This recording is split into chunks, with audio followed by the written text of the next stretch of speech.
Morning everyone. I join you from the treadmill this morning because I'm about to do a little run. I'm not sure how far I'm going to go because where I've been sick, it's been sort of sat all on my chest. So I've actually just been doing a lot of longer walks at the moment rather than runs. But today I fancy a run. I think I'm getting better.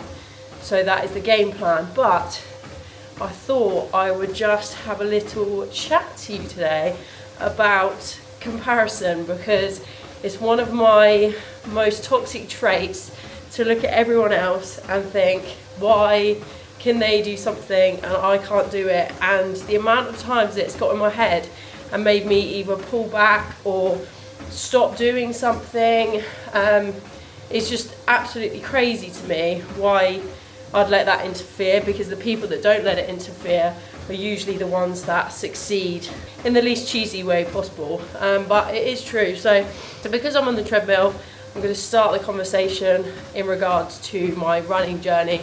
So my running journey has been going on a long time. I started, I think, in COVID, and I actually ended up getting quite good, a bit faster.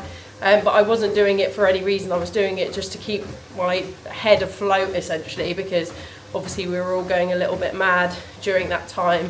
So every day when we were allowed out for our little hour exercise or whatever it was at the time, I would just go on a little hour run around my neighbourhood, and that was keeping me going. And like I say, I sort of had no goals, aspirations. I used to chuck on whatever it was that I was wearing at the time. I think I had crappy trainers that, weren't anything. And I just used to run and enjoy it and listen to a podcast, and that was kind of it. But as time's gone on, I think running has got massive, and so it's everywhere. So it's not a case of just putting on a t-shirt and some shorts and going for a run. It's a case of buckling up your 200, 300, 400 pound trainers and making sure that you've got the best gear on and that you look cool doing it. And I can definitely speak for myself when I say I am the least cool runner to watch. I've seen recordings of me. I watched myself back from friends and family that took pictures and videos of me at the London Marathon, and honestly it is just horrendous. Like, some people do look cool, I do not, and that's okay. And I need to just embrace that a little bit more. Like, I was watching a video the other day, and someone that isn't like a primary runner, they're a business owner, said, I'm aiming for I think they're aiming for like a 3-hour marathon, and they were like, oh no, it's not, it's not amazing. And I was like, how is that not amazing? A, you're running a marathon. B, 3 hours is ridiculous. Like, that used to only be reserved for like hardcore athletes, when you're literally running a business, doing everything else, and then trying to get a 3-hour marathon and saying that it's not that good. And I think, like, why am I even running? Like, I'm not doing a 15-minute 5k or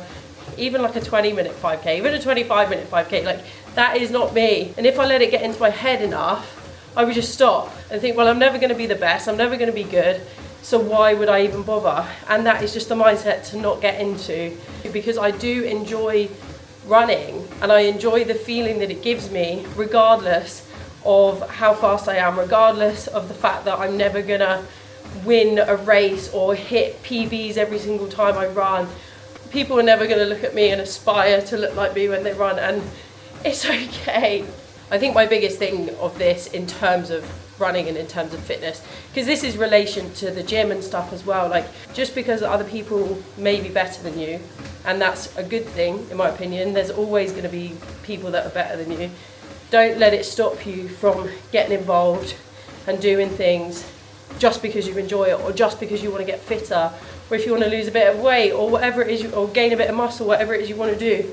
Don't let other people stop you from doing it. So, on that note, I'm going to film a few awkward clips of me running, and I will keep them in this time, because once again, I've filmed so much of me running and taken it out because it just looks terrible. But what's the fucking point? What is the point? So I'm going to do my run now, put a couple of clips of that in, and I'll chat to you a little bit later in regards to comparison when it comes to business. So I'll see you then.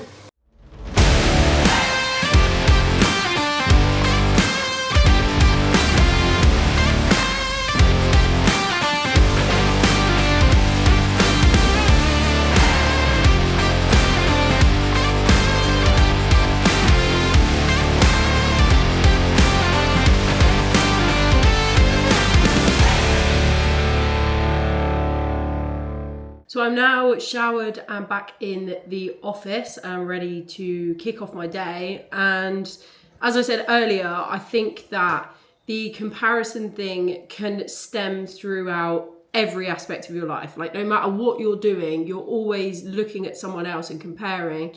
And I think social media does not make that any better. So it's how you consume that social media. I think I've had to have words with myself over the years. And this isn't me preaching, by the way. It's just like what I've found to help me that might help other people if you're the type of person that compares and puts yourself down on the basis of that. I've had to learn to use social media to inspire and motivate me rather than use it as a comparative tool where I look at someone else and wonder why my life doesn't look like that, or my body doesn't look like that, or my face doesn't look like that, or I don't have as much money as them, or whatever it might be. And I think that I've got so much better at that. I only consume content where I know that it's going to either inspire or motivate. And if at all it starts to creep in that I'm comparing myself or putting myself down against said person, I will always intrinsically look at that and think, is that a me problem? Is that what they're putting out? It's never normally their fault, but you know what I mean. So in regards to like business and stuff like that, like you can look at it, and I definitely got put off by the internet and by other people talking, because people would be like, oh yeah, in my first year I made $1 million, or in my first month that I registered my business I made £100,000 or even £10,000 at the time. And it was kind of like, well, how are you meant to do that? How are you meant to start from zero and jump straight into it, especially when you're in a normal job? And I would never ever say to anyone, quit your job and follow your dreams. Like, that's such a nice thing, but if you don't have backup to it, then you are putting yourself in a very vulnerable position. And it works for maybe the 1%, but for the rest of the people, it's just not a good way to go. So if you've got a full-time job and then you're trying to set up something separately, don't expect to make £10,000 in your first month unless you're literally putting in all the rest of your day apart from your other work, and then you're sacrificing sleep or sacrificing relationships or sacrificing anything else. Then maybe, but just try not to compare situations. Also as well, people lie. Like, there's gonna be some people, yes, where it is true, but some people will exaggerate a little bit, and it might have taken 6 months, and then they're like, oh, within my first month I made £100,000, and you're like, well, you didn't.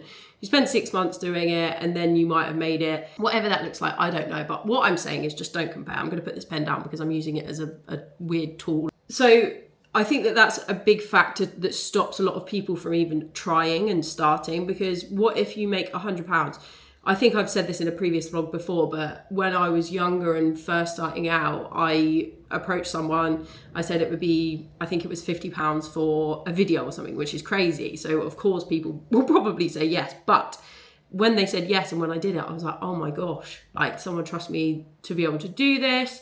Someone's parting with their money to pay me this. And it was such a big thing. And for me, the goal was just getting someone to say yes. The goal was making £1 away from my normal job rather than looking at these thousands and thousands and thousands.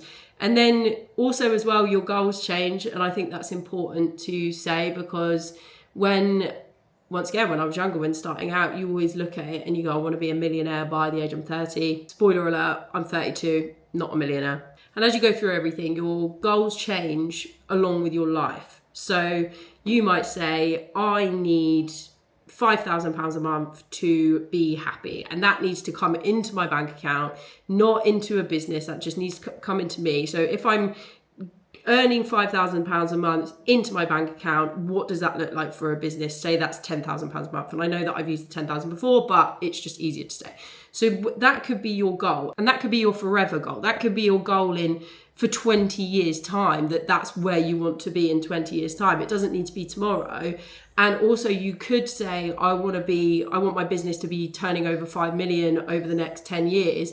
And then you go, actually, I don't want that, because that looks like having loads of staff and having this office and having X amount of clients and having to pay this amount of tax. And you might go, actually, that's not what I want after you start doing it.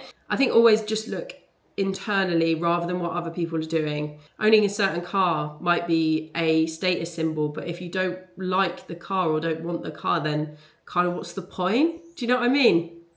Don't try and keep up with someone else's lifestyle when it's not your lifestyle. Anyway, in short, comparison kills progress across so many aspects of life. So please, please, please try not to compare yourself to anyone else. Just compare yourself to yourself and try and get 1% better and see where that takes you, rather than looking at someone else and pitting yourself up against them, because realistically you're never going to win. And even if you did, is that going to make you feel any better? Probably not. Anyway, I am going to wrap up this vlog here, and I know it's been a bit of a different-ish one, I guess. Kind of, it's felt different. I don't really know until I get into the edit whether it is actually any different or not, but I am going to end it here. Just a quick one, but an exciting one. In an hour, I've got a meeting with the team that I'm building. I referenced this, I think it was the last vlog or the vlog before I referenced it, that I've hired an external team to do social climber marketing, so newsletters, social media, etc. And we've got a team meeting in a bit, and I'm really excited because we're going to go on and I'm sort of just going to be sitting there listening to them throwing out ideas to one another and what that looks like and what processes they want to follow, and then basically I just sign it off or give an alternative solution. So that's really exciting. But yeah, just wanted to put that in there at the end. But other than that, I am going to call it, as I said. So I will catch you in the next one. Thank you for watching, and make sure you subscribe.